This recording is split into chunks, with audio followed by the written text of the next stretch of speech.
જામજોધપુર શહેરના ભાજપ મહિલા મોરચાના પ્રમુખની નારાજગી સામે આવી છે। ભાજપમાંથી નગરપાલિકાની ટિકિટ ન મળતા ભાજપ સાથે છેડો પાડ્યો।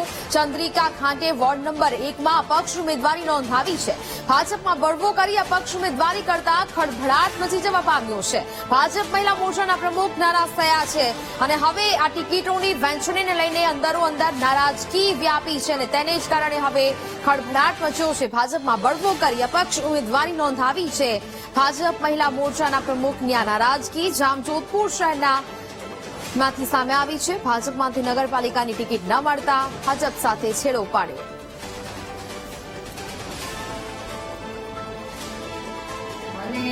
ટિકિટ ભાજપની ના મળવાથી મેં આજે 25 વર્ષથી તનતોડ મહેનત કરું છું, નિસ્વાર્થથી એની સેવા કરી અને ક્યાંય પણ મારી હાજરી ના હોય એવું ના બને એટલે મને આજની તારીખમાં ટિકિટ ના મળી એટલે હું અપક્ષનું ફોર્મ ભરું છું।